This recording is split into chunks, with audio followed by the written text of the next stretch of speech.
Yo, what is going on YouTube? I am Germ here. So, obviously, MSI knockout stage is going on right now. The MSI semifinals. Tomorrow we have Mad Lions taking on Damwon Kia. Now, obviously, Mad Lions is a European representative, but the team that a lot of people expected to be here in their place, the team a lot of people expected to be playing in the knockout stage at MSI was G2, coming into the regular season as very, very heavy favorites, obviously with the acquisition of Reckless, even despite losing Perks in the offseason. They went through the regular season. They were the #1 seed, a 14-4 finish. Yeah, #1 seed going into the playoffs. High expectations, high hopes. This is the European team built not only for domestic success, but for international success as well. But obviously they did not get the job done. They did not even make it to the finals. But it sounds like G2 has still been scrimming some MSI teams. Wunder was recently on MSI After Hours with Crepo and Cadril and discussed how some of those scrims have been going, how stuff has been going down. And I thought that made for a really, really interesting kind of topic to talk about, discuss, debate, and I think it'll make for a good video. So that's what we're going to be talking about today, going over this clip and then giving some of my thoughts and opinions. But before we get into that, I just want to mention real quick, if you guys have not already, please take a second and smash that like button. I would appreciate it so much. Really does help me out the YouTube algorithm. You know, also staying subscribed to stay up to date on all my latest content. That would be absolutely awesome as well. Running those numbers up. We just recently passed 7,000. 8,000's next. You know, we got a long way to go, but we're going to get there. I have faith, so help us out. You know, click that subscribe button. With that being said, let's get right into this. I didn't mean to click on that. I hate how Reddit, if you just click anywhere, it just closes out of your stuff, but here's the link. It's on streamable.com. I don't know, not usually like the Twitch play or whatever. This was a while ago, like 5 days ago. I kind of just screenshotted it. I knew I wanted to talk about it eventually, never got around to it. We're talking about it today. This is Crepo. You know, no Flamerino, but Crepo not exactly looking like the last time I saw him. You know, he's kind of been in and out of the scene for the past couple of years. Obviously had some controversy and drama and stuff going around. He looks a little different. And then we have Wunder and Cadril here. And again, they're asking him about how scrims have been going with these MSI teams. So let's hear about it. Have you been scrimming some of these MSI teams? G2, did they start scrims? Yep. We played some, yeah. Okay. I don't want to... We played... I mean, I can say who we played, I guess, because it doesn't really... I mean, it doesn't really matter. Because yeah, we all I know the results, so if I say the results and Wunder says who we played, then like... yeah, true. Everything, but... Okay, no, we played... we didn't play any wildcard teams. I vetoed it, because didn't want to play Pentanet, but... we played... Gotta get the Pentanet flame in there. Obviously, you know, G2, they're always going to be trash talkers, they're always going to be flaming. They didn't want to play Pentanet, but, you know, then a little bit of, you know, the funny thing is that obviously Pentanet ends up eliminating Cloud9 from MSI as well. So, you know, maybe Pentanet's not so bad. NA fans are hoping at least. Cloud9, RNG, and PSG. So, Cloud9...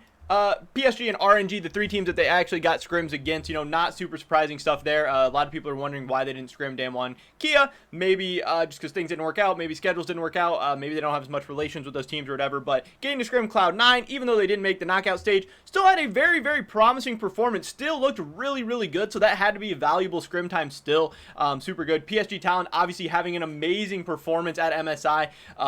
You know, a lot of people have been surprised, impressed with them. And they really have been going toe-to-toe with some of these top teams. Obviously, they finished above Mad Lions in the Rumble stage, and they've been, you know, playing competitive games with RNG and Damwon Kia as well. And then obviously getting to scrim against RNG, the top Chinese team, perhaps the top team in the world.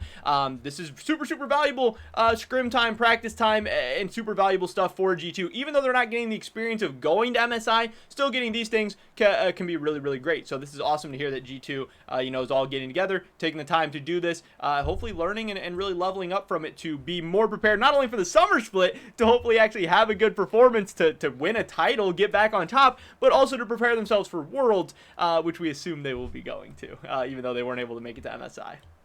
Okay, nice. I won't ask for results, but I hope they're going well. Are there any other... Oh. Let's just say they're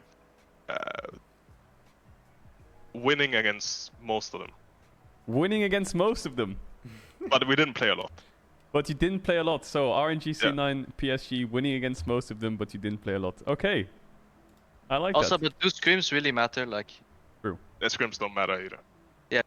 So obviously some really interesting stuff. I'm glad that Wunder, would actually open up, because it always can be a little frustrating and a little bit annoying for media and fans and stuff when players are super, super tight-lipped about stuff. And obviously they have certain obligations to hold up. They need to be professional and all that, but certain stuff you should be able to talk about. Certain stuff doesn't matter at all. So Wunder, being willing to say who they played, being willing to tell us about some of the results, but then also at the end talking about, scrims don't really matter. But obviously this is still better than nothing. It's still, again, it doesn't really matter who won and lost, but the fact that they are getting that valuable scrim time despite not making it to MSI is still awesome to hear, and should be super, super good for them. Getting to practice against some of the best players and teams in the world is always going to be super valuable. We know G2 is going to come into the summer split focused, ready to go, and the fact that they're not even at MSI is still really, really shocking to a lot of people. And I think that does kind of bring up another kind of interesting topic and discussion that we'll talk about in a little bit of, just the fact that G2 is not there and everything, and whether or not Mad Lions is the best European representative for an MSI or an international tournament or whatever. But as far as talking about this stuff, Crepo is always one of my favorite personalities in the EULCS, so I think it is cool to see him kind of back, on streams, doing content, all that stuff. So good for him there. And then also, good for Kadril and doing the show and being able to get some information out of these guys. I think it is really, really cool. And again, good to hear that they are scrimming. Good to hear that those things are going good, because those three teams, C9, PSG, and RNG, have all looked really, really good. Even if they were dropping games to these teams, it wouldn't be bad. But coming into the year, we saw G2 as really one of the best teams in the world. So it should not be surprising or shocking at all that G2 is able to play these teams close, able to win games against these teams. And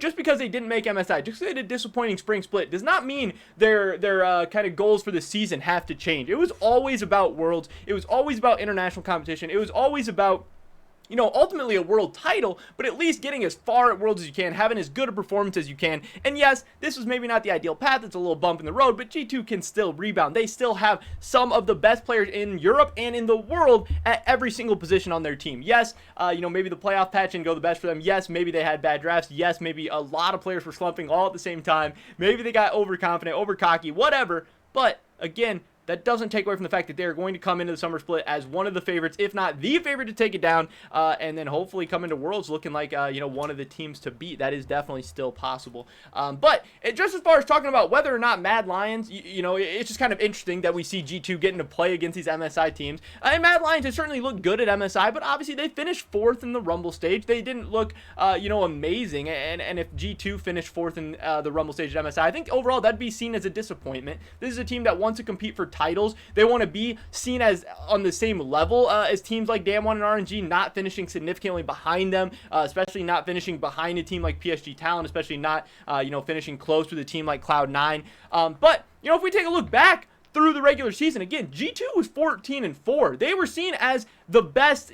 Some people said Rogue was right there with them, but G2 did 2-0 Rogue in the regular season. G2 was really seen as the best team in Europe throughout most, if not all, of the regular season, and Mad Lions was a little bit more inconsistent. They were 10-8, and they were just a game away from being 4th or 5th place, and 2 games away from being 6th.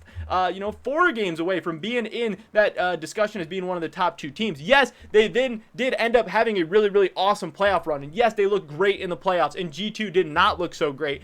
But in the finals, honestly, Rogue had a ton of chances to win. So there's really an argument and a case to be made as maybe Rogue was, if you play that finals 10 times, maybe Rogue wins more often than Mad Lions wins. Maybe Rogue was really the best team to send to MSI. Maybe they were the best team playing at that time. But then if you take a look at the season as a whole, G2 on, throughout more weeks, on more patches, really looked like a better team than Mad Lions and Rogue as well.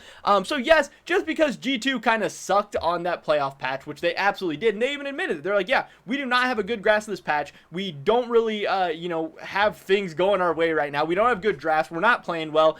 This patch doesn't fit us well, and we just can't figure it out. And the playoffs is all played on one patch. So if you're struggling at the beginning of the patch and still can't figure things out by the end of it, that's going to be tough. But MSI is played on a totally different patch in the playoffs, and then the summer split, and obviously throughout the all summer split in Worlds, is going to be on totally different patches than that spring split playoff patch. So G2 definitely still has a chance to rebound, even if it's just that patch sucked for them. The meta is going to be completely different. We're going to have a couple new champions in the summer split as well, which most people would say is usually a good thing for G2. They have massive champion pools. They always love pulling out new picks and stuff.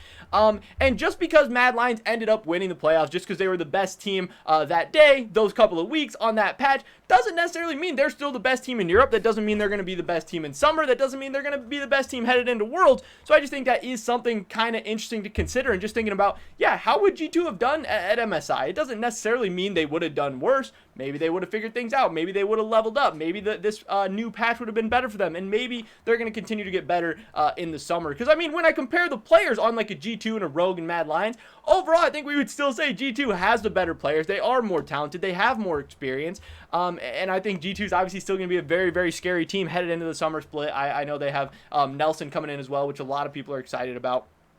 But on the other hand, it is really, really awesome and so valuable that a team like Mad Lions is getting this international experience. It's going to be so great for them. It's going to be so great for the region. Getting another team an opportunity. You know, Mad Lions, obviously, they had that very, very disappointing Worlds performance and result last year. That's kind of been hanging over their heads for a while. So to be able to go to MSI, scrim against all these teams, play against all these teams, get out of the play-in stage, get out of the Rumble stage, take down Cloud9, you know, compete with some of the best teams in the world, take games off some of the best teams in the world. They kind of have that monkey off their back. They should be feeling great. They should be feeling confident. No matter what happens tomorrow against Damwon, they should come back to the LEC in the summer split a better team, more confident players, and overall it should, you know, be a huge plus for the LEC. If Mad Lions does level up, that should level up everyone. It'll give Europe another more experienced, more confident team headed into Worlds. It'll give Europe more options to scrim with each other, get better with each other. It'll make all the players, all the region better. So, you know, in the end, it's just kind of interesting that, yes, G2 is having some favorable results against MSI teams. I think it just kind of gets me thinking, like, man, what if G2 was at this MSI? It'd be so cool.